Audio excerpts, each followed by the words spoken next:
সকালবেলা ঘুমিয়ে না থেকে যদি একটু বাহিরে হাঁটাহাঁটি করা যায় তাহলে শরীর মন সবই ভালো থাকে। হ্যালো ভিউয়ার্স, আসসালামু আলাইকুম। আশা করি সবাই ভালো আছেন। আলহামদুলিল্লাহ আমিও ভালো আছি।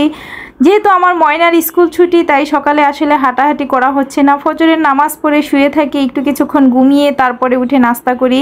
আর ময়নার স্কুল আসলে খোলা থাকলে তখন ময়নাকে নিয়ে স্কুলে যাওয়া হয়। আসার পথে একটু টুকিটাকি শাক সবজি এটা সেটা প্রতিদিনই কিছু না কিছু কেনাকাটা করতে হয় বা করি। তো অনেক দিন হয় আসলে বাসা থেকে বের হচ্ছি না। যাই প্রয়োজনীয় জিনিসগুলো আপনাদের ভাইয়া যে নিয়ে আসে। আর যেহেতু কারফিউ ছিল অনেক দিন, আসলে বাজারও ঘাটও তেমন কিছু পাওয়া যাচ্ছিল না। শাক সবজি একদম ফ্রেশ ছিল না। মোটামুটি কোনো রকমে চালিয়ে নিয়েছি। আমি প্রতিটা ভিডিওতে হয়তো শেয়ার করেছি কিছু না কিছু। যাই হোক, অনেক দিন পর সকালে হাঁটতে বের হয়েছি। তো হাঁটাহাঁটি করে আপনাদের ভাইয়ার আমি খুব ভালো লাগছিল। আর এখন প্রায় মহল্লাতে এরকম ছোট ছোট মাছের দোকান, সবজির দোকান, ফলের দোকান থাকে। এই দোকানগুলো 10টা 11টা পর্যন্ত থাকে। তো খুব সকালে যেতে হয়। এখানে 7টা 8টার সময় গেলে সব ধরনের মাছ পাওয়া যায়, নদীর গুড়া মাছ, শাক সবজি। তো আজকে আসছি, দেখি সকালবেলা কি কি গুড়া মাছ কিনতে পাওয়া যায়। আমি গুড়া মাছ, নদীর গুড়া মাছ পাইলে অবশ্যই নিয়ে যাই। তো এখানে এসে দেখি বেশিরভাগই সমুদ্রের মাছ। একটা মাছ দেখলাম, এই যে লোট্টা মাছ, এটা আমি কখনোই ট্রাই করিনি, খেয়ে দেখি নাই। ইলিশ মাছ কেনার জন্য এসছি, এসে দেখি ছোট ছোট ইলিশ, এগুলো 1000 টাকা কেজি চাচ্ছে।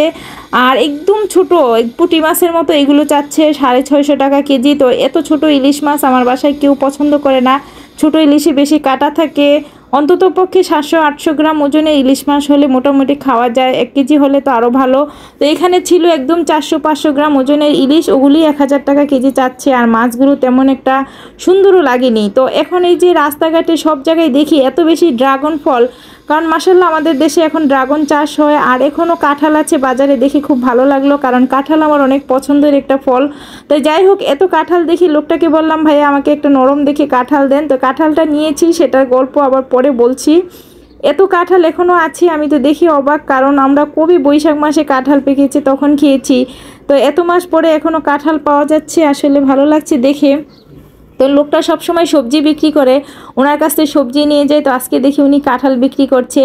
আর বাজারে এখন মোটামুটি সবজি ভালোই দেখা যাচ্ছে, ভালো সবজি পায় এই সিজনে। আমার কাছে এই কচু, গুড়ি কচু বলি আমরা, এটা আমার খুব পছন্দ। লতি, সব সবজি আছে মোটামুটি, কিন্তু সবজি সব কিছুই দাম বেশি। 80 টাকা, 100 টাকা, 90 টাকা কেজি সব সবজি। এটা হলো কলার মোচা না, এটা এক সময় আমরা খুব মজা করে খেতাম। তো যাই হোক, এটা আপনাদের ভাইয়া দেখাচ্ছে। তো আসলে সকালবেলা বের হলে না শাক সবজি ফলমূল সব কিছু পাওয়া যাচ্ছে। দেখছি যে এই যে আনারস, দেখেন কি সুন্দর। যাই হোক, লোকেরটাকে বললাম যে আনারস কত করে, সে বলল যে এটা দোকানের জন্য, এখানে সে রাস্তায় বিক্রি করবে না। আর দেখেন প্রতিটা বাসার পাশে কি সুন্দর সুন্দর শাক সবজি, শাপলা। এই শাপলাগুলো দেখে তো আমার চোখ আটকিয়ে গেল।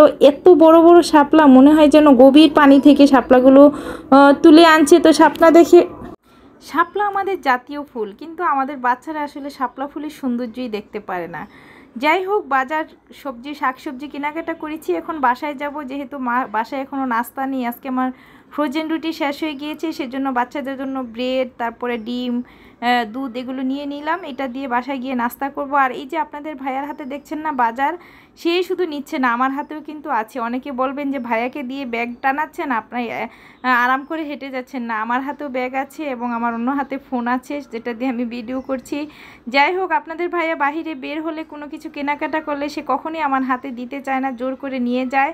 আর খুব কাছাকাছি আমার বাসার থেকে বাজার, সেজন্য আর রিক্সারও প্রয়োজন হয় না। যেহেতু হাঁটতে বের হয়েছি, তাই হেঁটে হেঁটেই বাসায় যাচ্ছি।